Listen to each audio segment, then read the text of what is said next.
بسم الله والحمد لله والصلاة والسلام على رسول الله. أيها الإخوة الكرام، السلام عليكم ورحمة الله وبركاته. نكمل الحديث رقم 150 من أحاديث موطأ الإمام مالك رضي الله عنه. وصل بنا الحديث في لقائنا السابق وسئل مالك عن تثنية الأذان والإقامة ومتى يجب القيام على الناس حين تقام. يعني كي نسمعوا الإقامة، المؤذن حينما يقيم الصلاة يقول قد قامت الصلاة قد قامت الصلاة. لكن هل متى نقوم؟ هل كي نسمعوا قد قامت الصلاة أو قبل ذلك كي يقول مباشرة الله أكبر، أو حينما ينتهي من التثويب من الإقامة؟ ملمي أرنفد فقال لم يبلغني في النداء والإقامة إلا ما أدركت الناس عليه. الإمام مالك يسأل ليش شو يبغن، يعني وليش حديث معين في هذا السياق إلا ما أدركت الناس عليه. فأما الإقامة فإنها لا تثنى، دين الزرام الأذان يثنى وهذا شرحناه، ولكن الإقامة لا تثنى، يعني بالوتر لا بالشفع. وذلك الذي كي نقول الشفع معناه اثنين اثنين، كي نقول الوتر معناه يوث.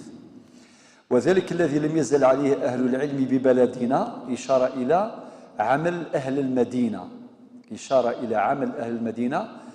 وقد قلت لكم إخواني الكرام ما تعلمون أن عمل أهل المدينة من أصول المذهب المالكي.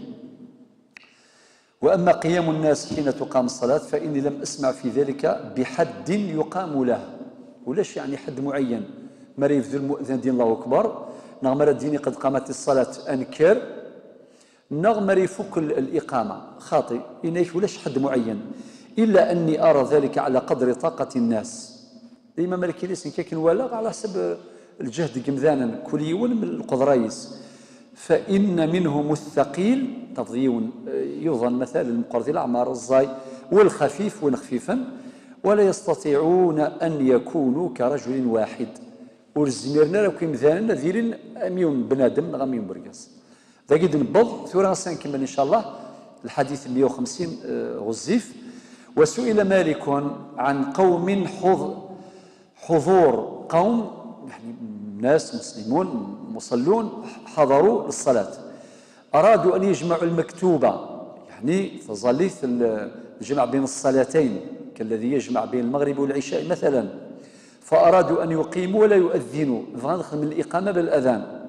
قال مالك ذلك مجزي عنهم، يعني تبرؤ ذمتهم بالإقامة، لأن الأذان تصح الصلاة بلا أذان، ولكن فرض كفاية على الجماعات في المساجد، فرض كفاية ولكن ماهوش واجب، بمعنى الصلاة تصح بغير أذان. ولما إلا ثوران كان نزل العشاء بلا ما ندن الصلاة صحيحة، ولكن هو فرض على الكفاية كما شرحنا فيما سبق. وإنما يجب النداء، والوجوب هنا لا يقصد الوجوب العيني، يقصد به فرض الكفاية في مساجد الجماعات التي تجمع فيها الصلاة. وسئل مالك عن تسليم المؤذن على الإمام، يعني المؤذن يسلم على الإمام، وذي زيه الإمام عادة يكون ولي الأمر هو الإمام، ولي الأمر هو الإمام، ودعائه إياه للصلاة. معنى المؤذن كأنه يشغل يستأذن من الإمام الأمير أو من الإمام الحاكم. هذا أمر موجود خاصة في العهد الأموي موجود، وفي العهد العباسي أيضا بعضهم. ومن أول من سلم عليه فقال باش سينا لم يبلغني أن التسليم كان في الزمن الأول. لم يبلغني ودي بضارة إمام دار الهجرة أن التسليم معناه المؤذن يسلم على الإمام الأمير، هذا موجود في بعض العهود، ولكن داك الإمام مالك يروح مباشرة إلى الزمن الأول كان في أن التسليم كان في لم يبلغني أن التسليم كان في الزمان الأول، إشارة إلى زمن النبي صلى الله عليه وسلم وإلى زمن أبي بكر الصديق وعمر وعثمان وعلي. معنى أين لان في الزمن النبي عليه الصلاة والسلام ولا الشيء ماهوش موجود.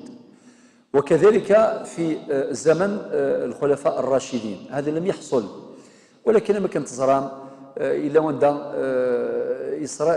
إصرار التغيير، لانت بعض الانحرافات بعض التجاوزات حصلت في بعض العهود حصلت، ولكن الإمام مالك بهذا الحديث ضبط هذه المسألة.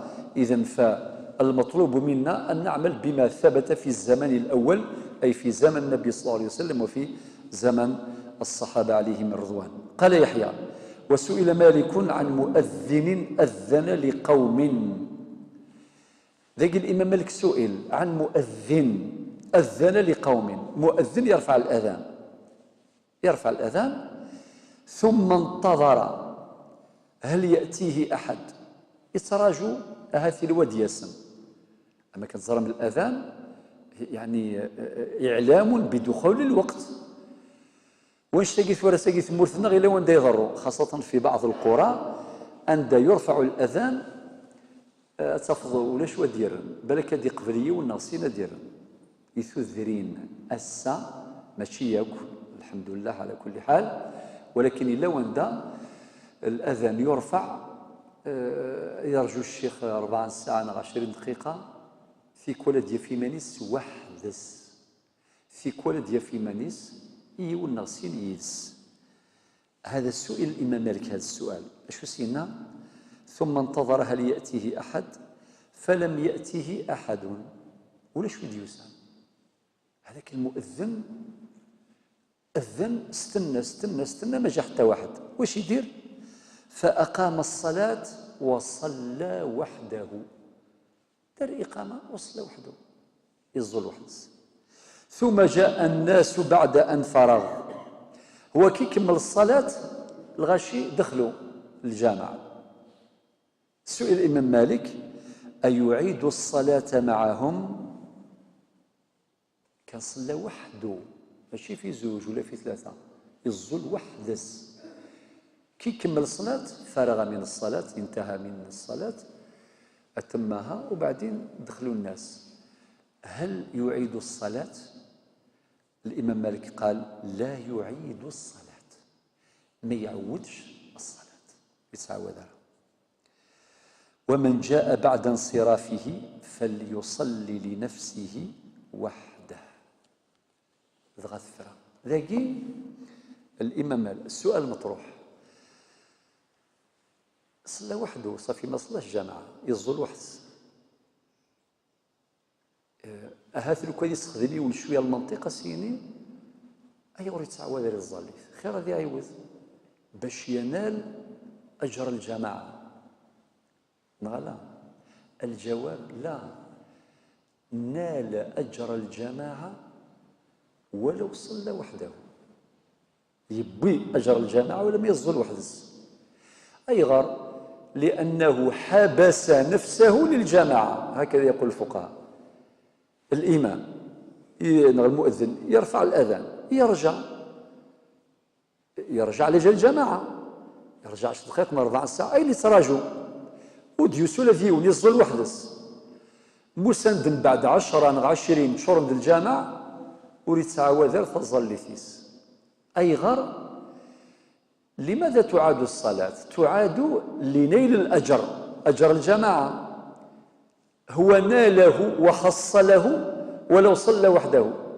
غاس يظل وحدس ولكن يبي الأجر الجماعة 25 أو 27 درجة ولا ما يظل وحدس. ذيني مدين الإمام مالك وريد تعود هذا. يكمل: ومن جاء بعده بعد ما لا يعني يون يظل مثلا ومن جاء بعد انصرافه بعد ما الإمام يكفى الظالثيس فليصلي لنفسه وحده. بمعنى هو قاعد ديسن ذفير ولا مسند مجموعة والسعينا للحق خدم الجامعة واحد السنة أدنفك مثال. الشيخ يرفع الأذان يرجع من بعد يزول وحدس صلاة المغرب مثلا، نكون نساد ذي 40 إذنغ نشمد ونتزلال جماعة بس نقري ونسيون صلي بينا جماعة، لا كل يوم دقنغ هذه الظل وحدس. تفهمنا؟ ثورة؟ نعم؟ أثبت صوت الإجابة فيه تفاصيل كثيرة، فيه تفاصيل. أولا ثم زواروث فد نهضر الإمام الراتب. المساجد نوعان، نوع مزوارو الجمع أن ديل الإمام ديما إمام راتب، قرص إمام راتب، والمقصود هنا في الحديث المؤذن هو الإمام الراتب باش نفهموا المصطلحات الموطأ. المقصود في هذا الحديث المؤذن، معناه الإمام. المساجد صنفان، صنف وين كاين إمام راتب، صنف آخر ما كاينش إمام راتب. أدير المسجد العتيق نسى الإمام، جامع الشرفاوي، جامع الزلال، مسجد النور، كل لسيدة، كل مساجد يسعنا إمام. أندير الإمام ونزمير نظل جماعة بعد الجماعة، ما تكونش جماعتان. ولكن وين ما كانش إمام راتب، مثلا الجوامع يخدمن لي سال دو بريير بوفريد، لي ستاسيون سيرفيس، بارك الله فيك. ستاسيون سيرفيس تفض الا سال دو بريير يعني قاعة الصلاة. وين نديروا 100 جماعة نورمال، بيد حبس طوموبيل 4 5 ظلن جماعة، يكفى نيثنيو سندوية ذي الكار ظلن عادي. أما لي ستاسيون سيرفيس كي بوفريد، أما ذي المطار مثلا، ذي اليونيفرسيتي، ذي اللوزين، ذي البنكة، ذي أنديك هذه الغاشية الظلن جماعة. ذي ما كاينش إمام راتب. ولاش المشكلة ولاش لي زانكونفينيون لانت لي زافونتاج باش الغاشية الولف صلاة الجماعة، ذي لوطوروت، ذي كذا، ذي المطارات إلى آخره. ولكن أنديلا الإمام الراتب إلى قيون كان يفهم الظليث ثلاث بقى على خير، وين ديوسان روطار يلحق يثمر ركعة نصنف إلا ومقارن صلاة المسبوق، نهضرت في اللاس فيما سبق. ولكن عند النظام خاطئ نمسفان ثورة دنيني صلاة الجماعة هذا شو مقاصدها؟ شو الفايدة صلاة الجماعة؟ الساعة 3 مقاصد تم قرانين. المقصد الأول ذا شوث لم جمعوا الشمل أو جمعوا الصف ينسلمن باش تمليلين انزل جماعة صافي ثقي ذي الفايدة ثم قرانت ثلاث الفايدة اللي هو نيل الأجر أنوي إما 25 أو 27 درجة كما وردت في الأحاديث.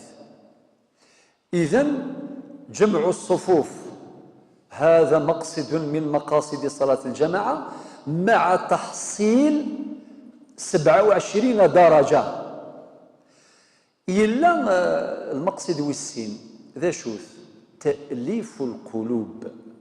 هذا موالف الغشيط ظلن دايما خلاص تيلي جالس الحمالة القدار تسمليلين يجري فاسم ربي ذي الجامعة، تسمليلين في مكان العبادة في عماد الدين تظليث تسمليلين سمحتي شي عادي تفضل لي كوليغ خدم في كيوث الشركة انا كيوث الادارات سموالفا الولفني يمقي يقولون نسم ليكيب دو فوتبول لاعبين كيف ادغلي الحمله جالسه خاطر تموالفن تمعاونن الى اخره. وثقي مقصد تاليف القلوب. الى مقصد ويس ثلاثه الحفاظ على مقام الامام.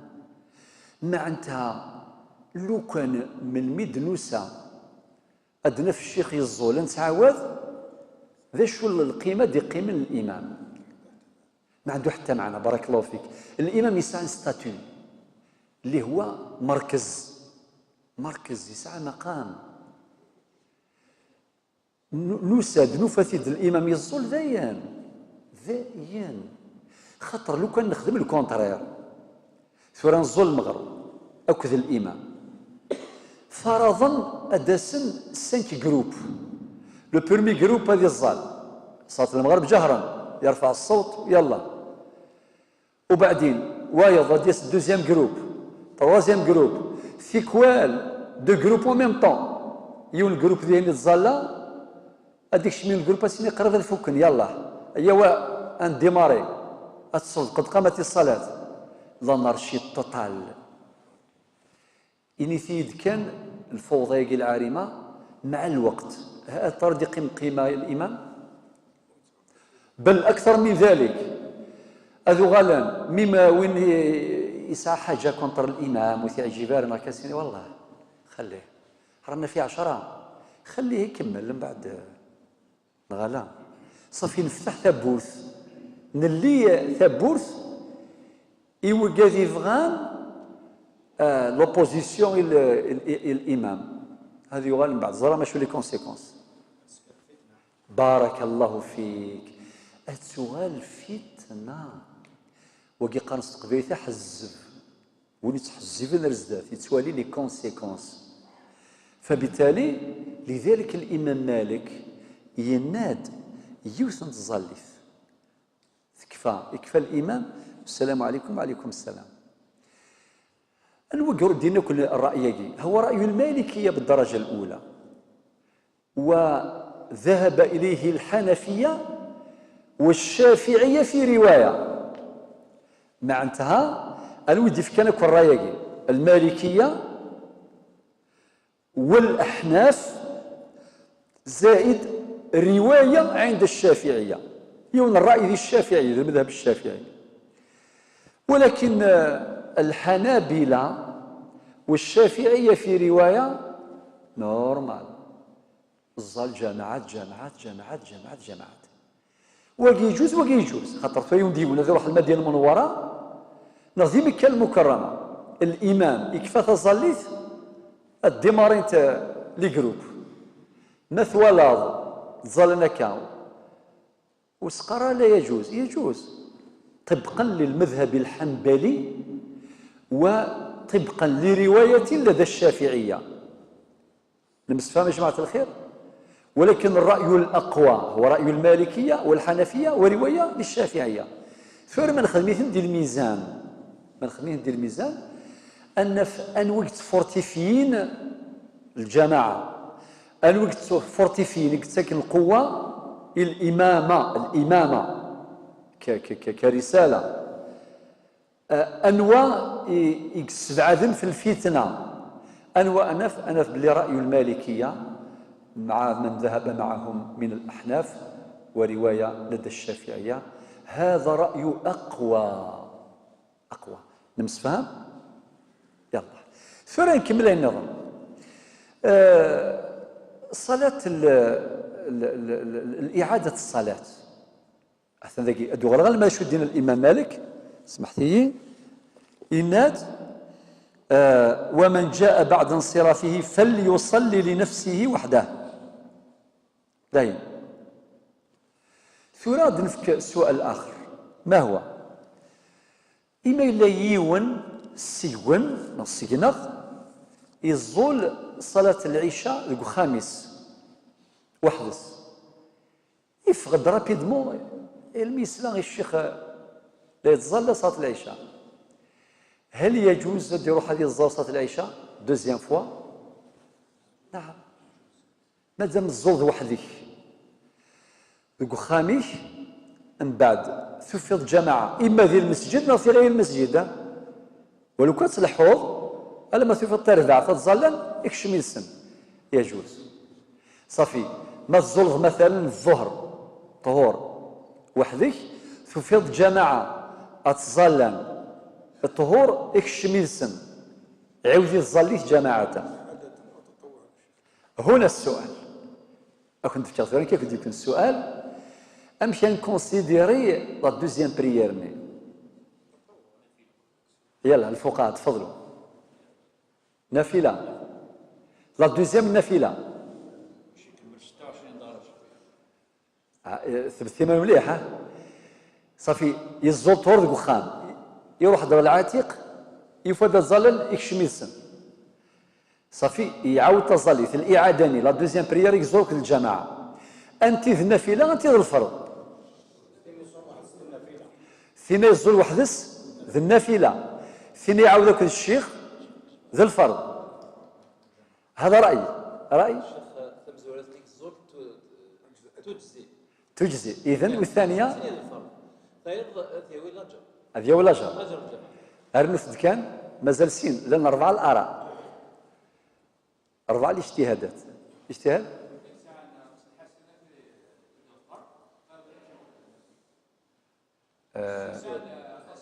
الحسن فيك ساعه 6 سنوات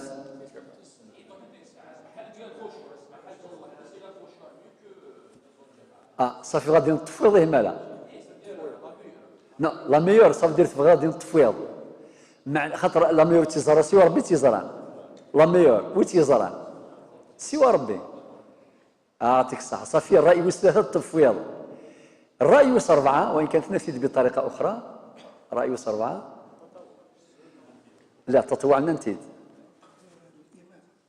نعم بارك الله فيك تقدر الإمام موجودة ولكن هناك رأي آخر هو جبر النقص الإكمال في هذا الخدمة كونكريزيون لان 4 كلها لوجيك مقل الرأي مزوري الناد فازالي فيك زول دخان ذو الفرض خاطر لو كان ذمتها بري كيلك سكوند داين هي الزول ذمته بريئة خاطر زديت الذمينس لأنه يزول طهور صافي ثم زور ذو الفرض فينا يزولك الجماعة نافلة وقال الرأي الأول الرأي الثاني خلافه تماما لكن دينا سي الحاج معناتها ثم زور ثني السؤال د النافلة تسنة ثقري وعند الفرض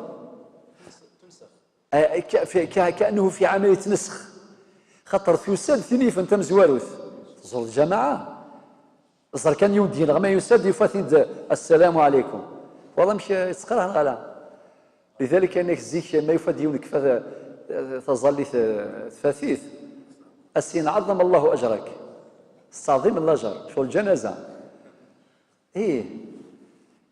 لذلك اي غير نفكر المالكي مدنا باللي اي غير امام واحد كان يوثن الصلاه لو كان نزرا صلوات الجماعه غادي الحنسي المرمى من العشاء زرا باش يهضرون بان توالي الماتش نغا الميكيه توالي غير حال اصلا تفهم من المقصود اني غير كلش عقل غادي 20 اذن الدخان انت قصير لي ميكي لي ماتش وكذا الى اخره نورمال بوركوا نزل نلحق تظلي يا اخي من البض صلاه الجماعه تلحق صدقوني غير لو سونتيمون ياكي الا قولاون ان داير راي الفقهي مي ذاك ورنا نو ذاكي سلك راسك اسلحق ولاش لا تروح ومي تروح بعد اجتهد باش تروح راه ذايا إمي ما نزرا كارونتي جماعه كارونتي رحم بابك تولي المدينه المنوره شو كضروا الجماعه شحال لولو فيك تظلم من الميد روحض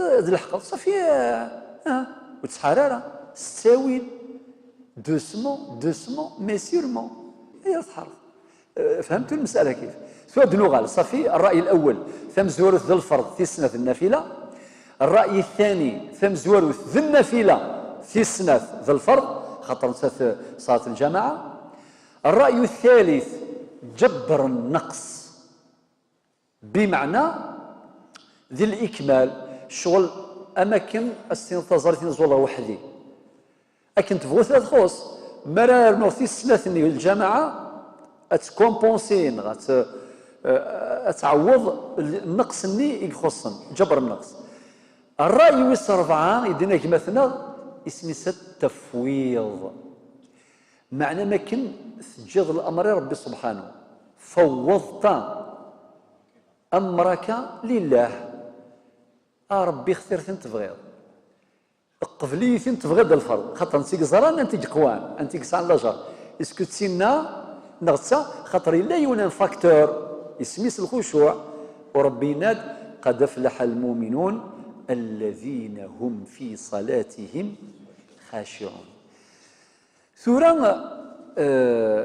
ثلاث الحاجة ثورة نغد الطهور المغرب خاطئ الساعة والضرع خاطر المغرب 3 ركعات لو كان استعوض سوال الساعة سوال الشفع طهور سي لا ميم كات نورمال العصر كيف الصبح كيف ميم الصبح كيف ولكن طهور المغرب لا خاطر الزوج 3 ركعات بخام لو كان داز 3 ركعات هكذا الامام 3 بلس 3 قال 6 تغال الشفع وانت المغربي لقاتيلي ويتر 3 2 اكد يوث ليكسبسيون.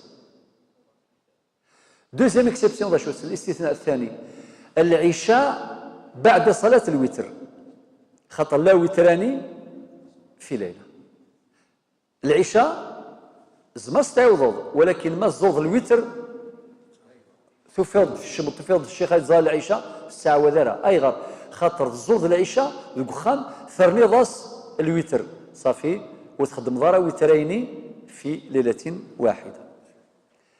نعم.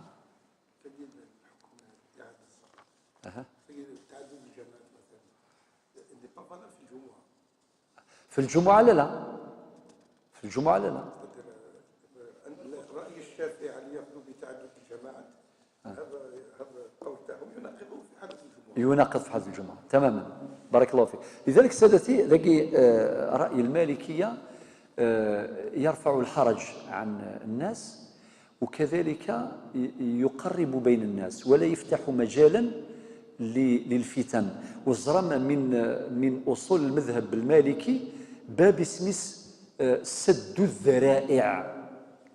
سد الذرائع زعما يترجم سد الذرائع قلنا غادي الباب اللي يجيك منه الريح سدو واستريح ثبوث سديك الشموض وصمض غلقيت.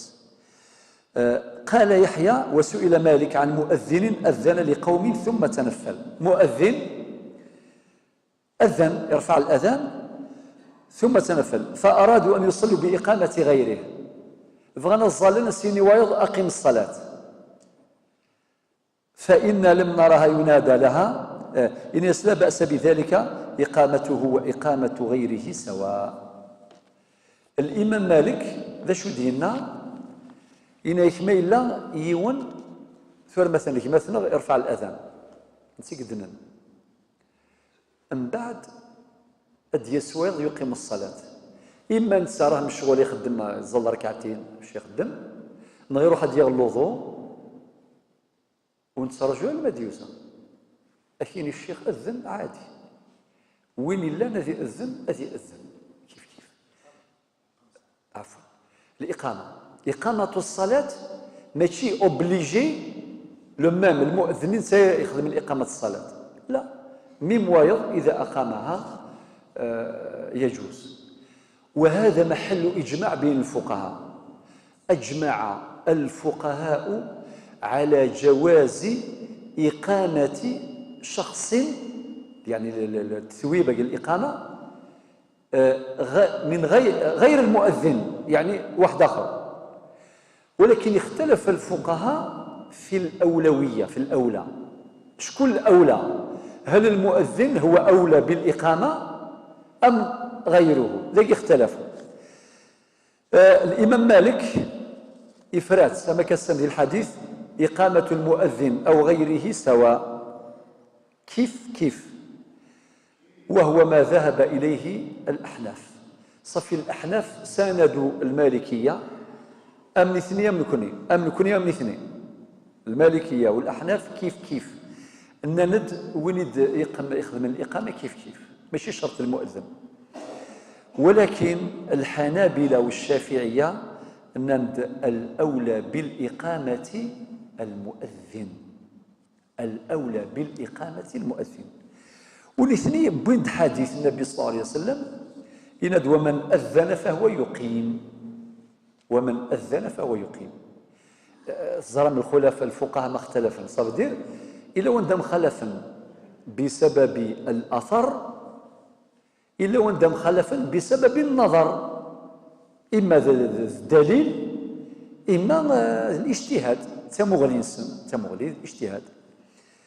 صافي الحنابلة أو الشافعية نكوني نسوالي باللي المؤذن أولى بالإقامة.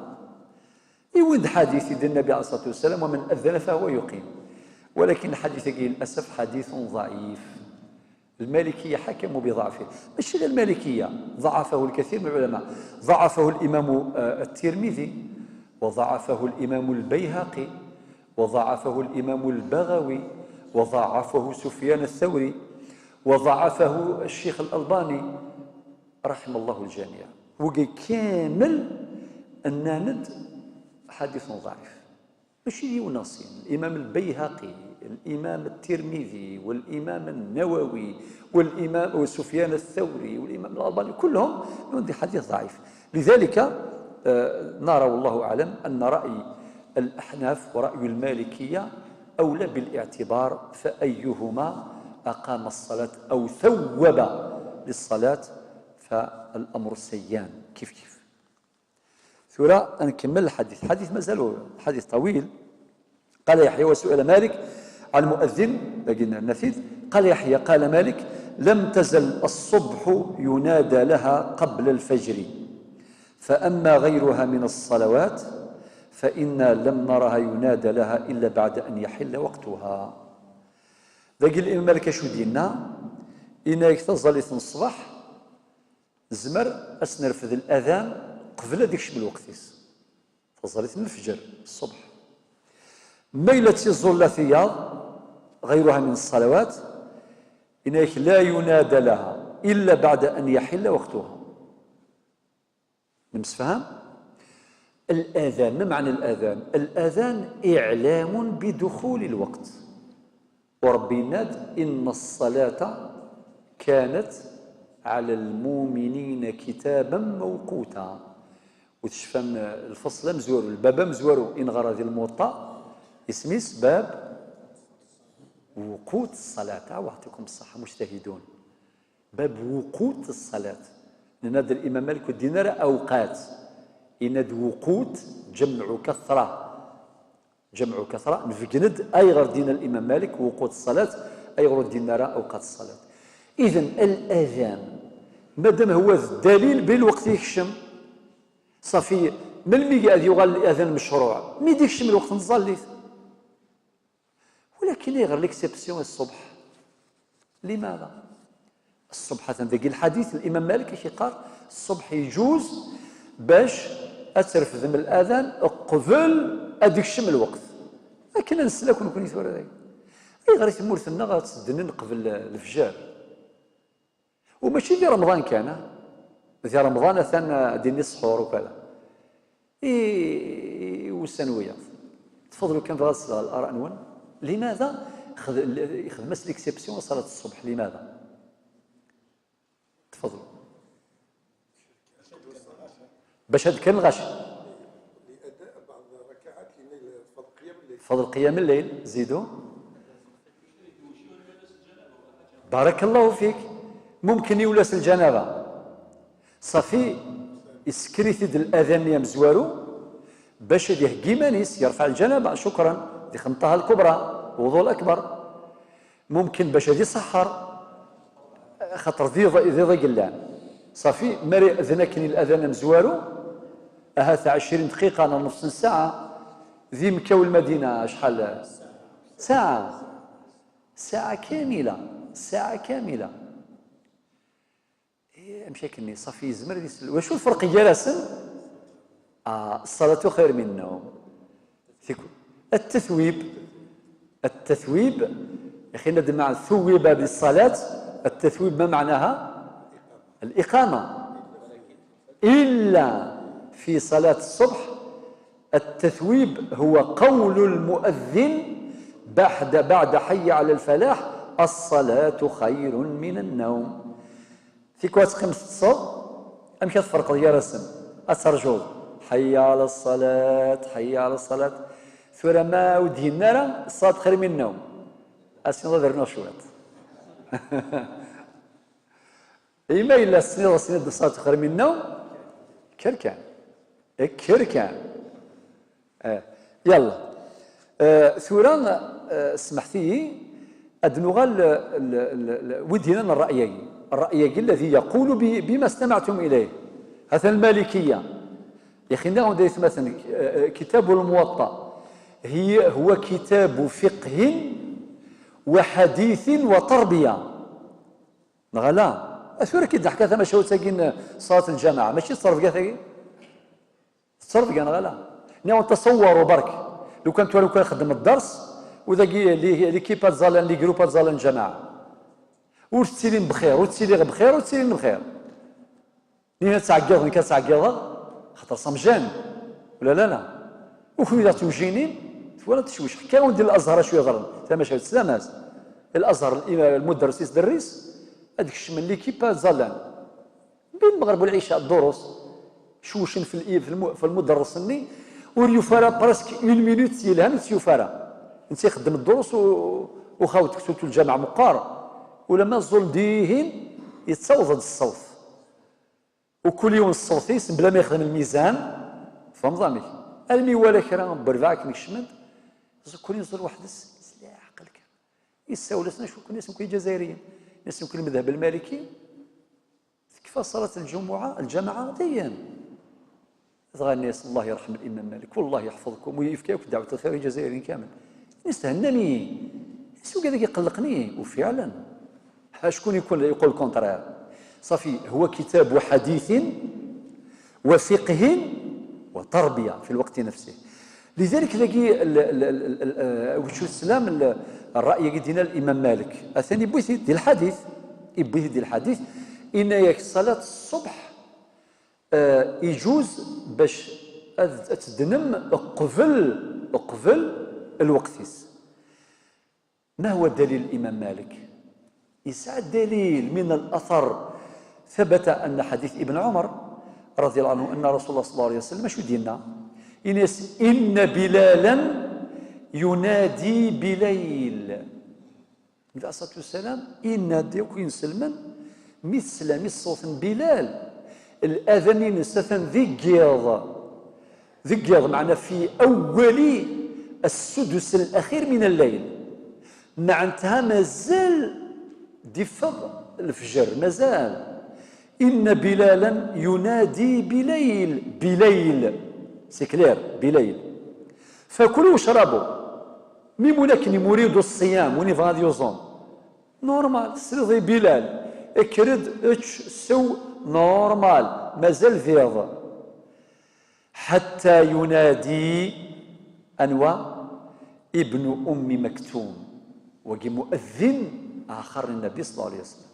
يسمى مؤذن وايض اسميس ابن أم مكتوم إن يسميس سلامي ابن أم مكتوم فرزن ديال الأصوات وصوت بلال المعروف إن يسدينا وين السنة يحبس خلاص خاطر يكشمد وقت الفجر صافي. هذا هو الدليل الذي اعتمده المالكي وهو حديث ابن عمر رضي الله عنهما هو الذي اعتمده المالكية في هذا الرأي. وذهب إلى هذا الرأي أيضا الجمهور الشافعية وكذلك الحنابلة. روح مثلا في مكة والمدينة عند المذهب الحنبلي هو السائد تصفضت تدن ساعة قبل. روح عند المذهب الشافعي كيف عند المذهب المالكي كيف ولكن مذهب أبي حنيفة لا. أبو حنيفة خالف الجمهور إن يسن الآذان هو إعلام بدخول الوقت ولاش الآذان قبل الوقت. هذا ما كان هذا الدليل إن الصلاة كانت على المؤمنين كتاب الموقوتة يفكد هذه الأدلة. وكذلك يفكد دليل عقلي دليل من العقل من المنطق لا لوجيك الناس ازمتهم الغشي ديال الغلاظ سيتادير ذي الدين الشيخ بالك في الزرع من الصلاه خير من النوم اتزرد وتصوض الشيخ قال لك الزرد قبل الوقت. المهم هذا راي الامام ابي حنيفه. سبحان الله ابو يوسف هذا من كبار الفقهاء فقهاء الاحناف كان يقول براي ابي حنيفه يعجبني رأي الشيخ ينس أبو حنيفة، ولكن اسمي يروح المدينة المنورة يفاثنا تسدنن قبل الوقت من الصباح يغال ترك رأي شيخه رأي أبي حنيفة ويروح لرأي المالكية، وهذا هو. لذلك سادتي كي تسمعوا عمل أهل المدينة، بس نسعود كل مرة ما يلزمش واحد يسنقص القماس. عمل أهل المدينة، المدينة المنورة مهبط الوحي بعد مكة المكرمة، ذيني عاش الصحابة، ذيني عاش النبي صلى الله عليه وسلم، ذيني عاش الإمام مالك، ذيني عاش كبار الصحابة، فبالتالي إذن أين يتوخذم؟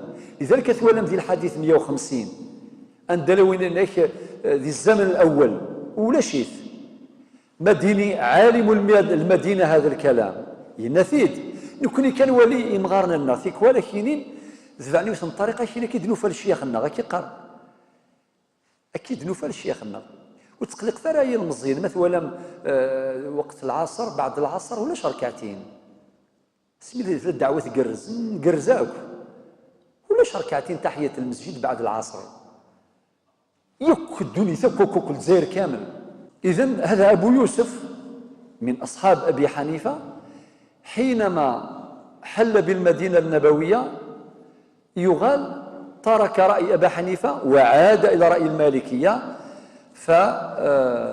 فيقبل هذا الأذان قبل الفجر في أول السدس الأخير من الليل للحديث ذكرناه. النبي أصل حديث ابن عمر النبي عليه الصلاة والسلام قال إن بلالا ينادي بليل فكلوا واشربوا حتى ينادي ابن أم مكتوم. وهذا الحديث أثناء إن شاء الله من بعد. ثم نروح للحديث رقم 151. هذا الحديث أيضا دائما في نفس الباب، الحديث رقم 151. يلا. أن المؤذن وحدثني عن مالك أنه بلغه أن المؤذن جاء إلى عمر بن الخطاب.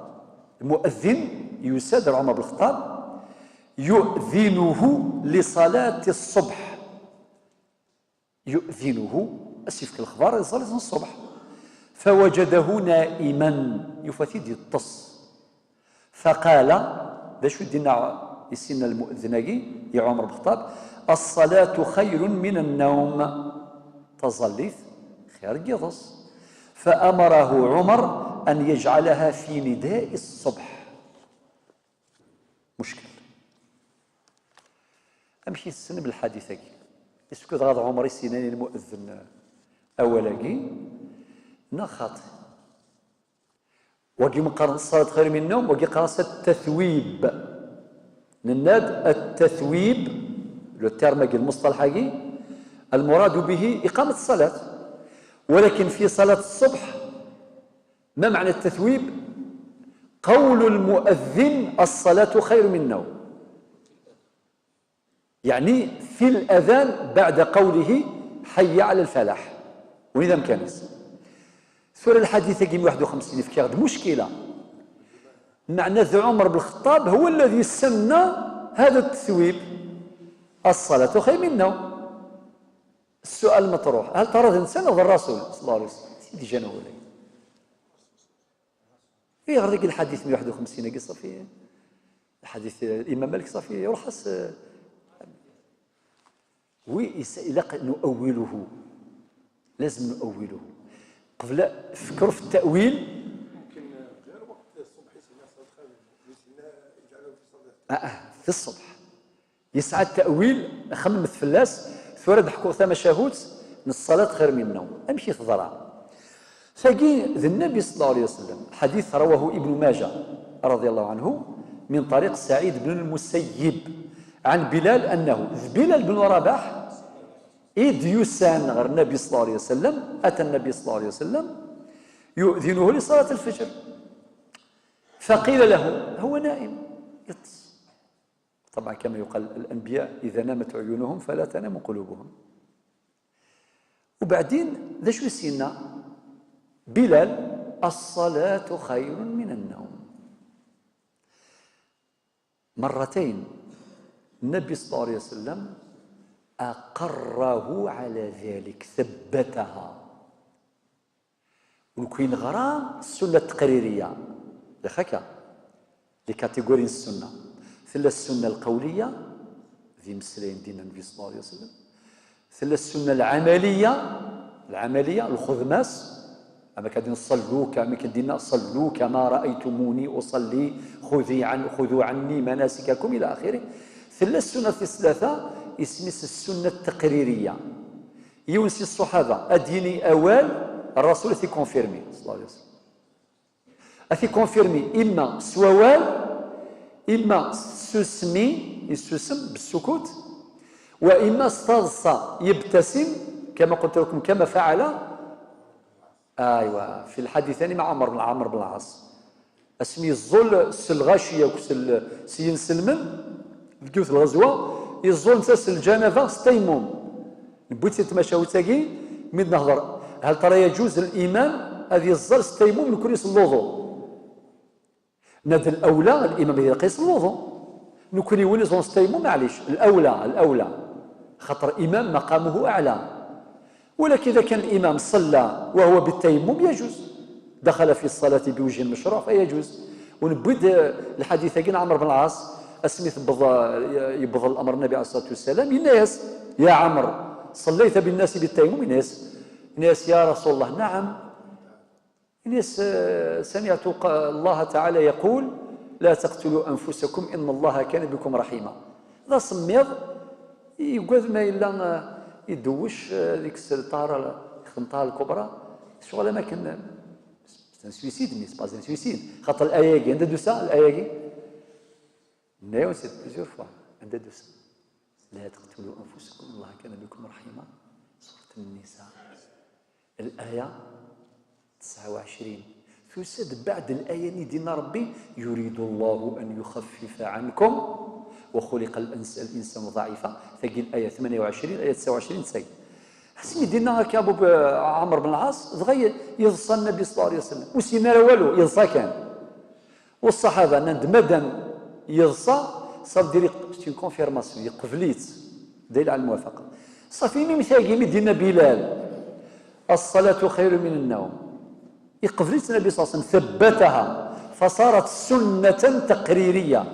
لذلك أمر النبي صلى الله عليه وسلم أبا محذورة. أنواع أبا محذورة هيك خطر النبي صلى الله عليه وسلم يسعى المؤذنين ابن أم مكتوم، يسعى بلال بن رباح، يسعى بلال بن رباح اسمه سيماس سلمك وباس بن رباح اسمه سيماس حمامة كوين تسمي حمامة لا يماس بلال اسمه حمامة بلال بن رباح وبن حمامة صافي إلا ونسمي ابن محذورة ياكي أبو محذورة هو مؤذن النبي صلى الله عليه وسلم بمكة. أمره النبي صلى الله عليه وسلم باش ديني صلاة خير من النوم. بعد ذلك بعد قصة بلال أمر النبي صلى الله عليه وسلم أبا محذورة بمكة أن يقولها بعد حي على الفلاح كما أمر بلالا بالمدينة المنورة أن يقولها أن يرددها، فهي السنة للنبي صلى الله عليه وسلم. صافي ثورة فهمت يا عمر بن الخطاب باش ثم شاوتاي ليش التأويل ناس تأويل في الحقيقة بسيط أنك نسيقار أولا الصلاة خير من النوم لا يليق إلا في مقامه إلا في الأذان ماشي ولا دي سكر سينا ولاكي مولاش ممكن تنستخدم ثاقي هاد السكر غيون كر الصلاة خير من النوم. لا عمر بن الخطاب مقل كان لحظة قينس إلي يسوقي الذوال أمكانيس أثن ذي اللذان أثي دين المؤذن بعد حي على الفلاح فقط ذي صلاة الصبح لأذان صلاة الصبح أولا وثيد قرار في غير هذا الموضع. فهمين الإشارة؟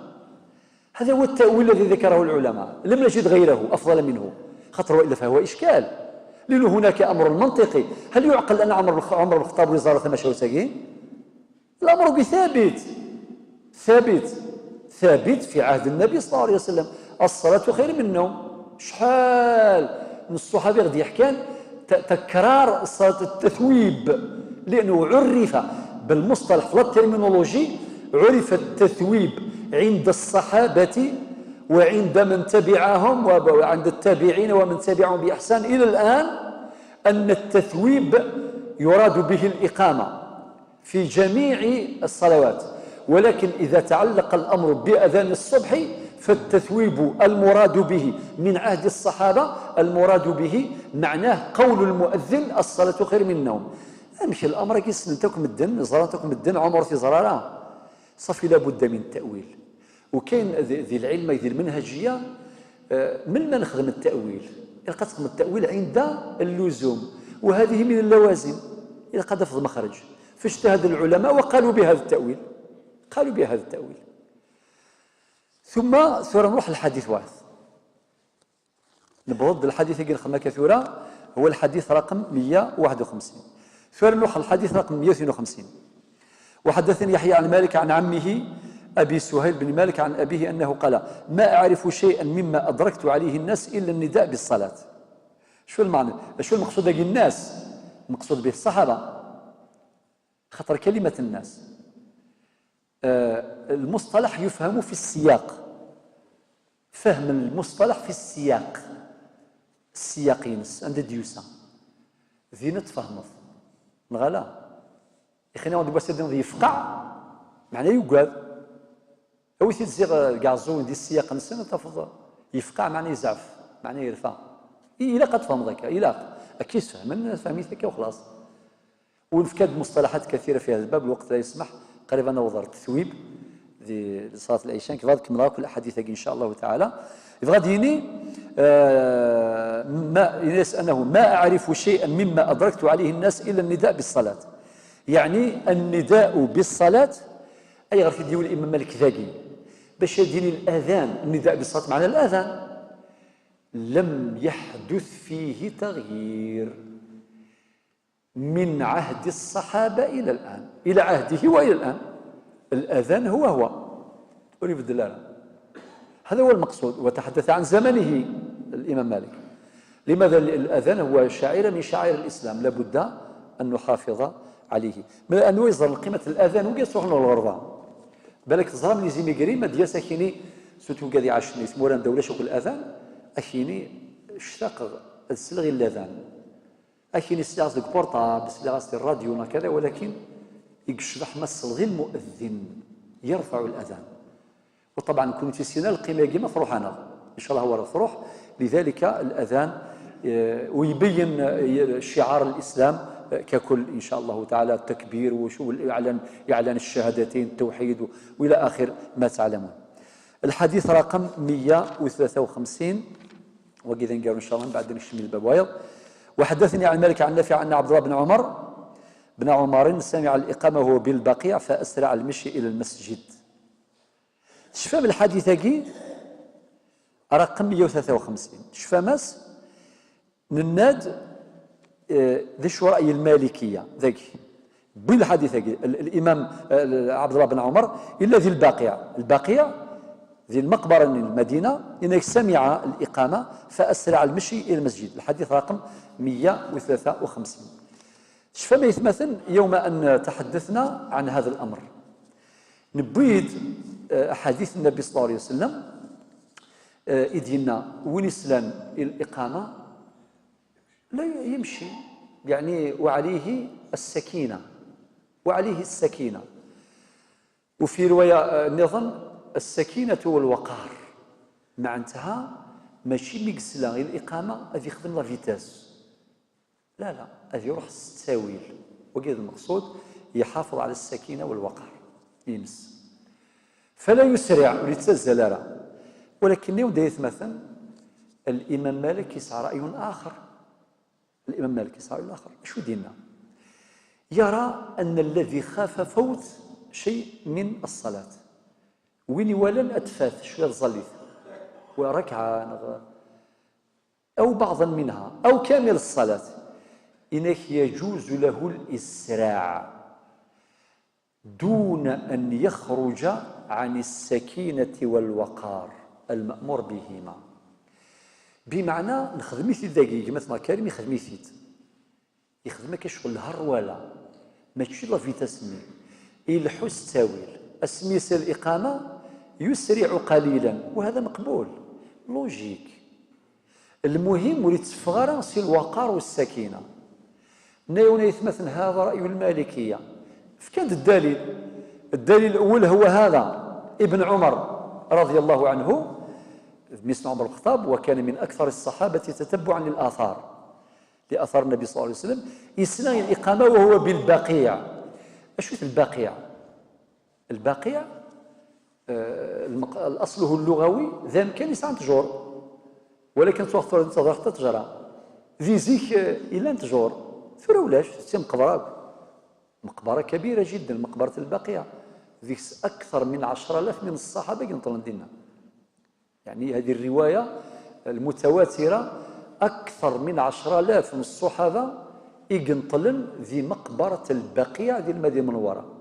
ولكن ذي الاصل اللغوي لكلمه البقيع معنى ذا كان يسعى تجور، ما كان فيه اشجار وليست فيها اشجار، ولكن الان عرف ذلك المكان بالبقيع، وين كان حتى شجره الغرقد والان لا اثر لها، حتى الان لا اثر لها في البقيع.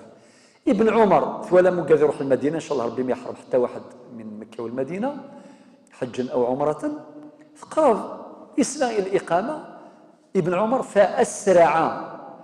والحديث يبثد الامام مالك ذي الحديث رقم 53.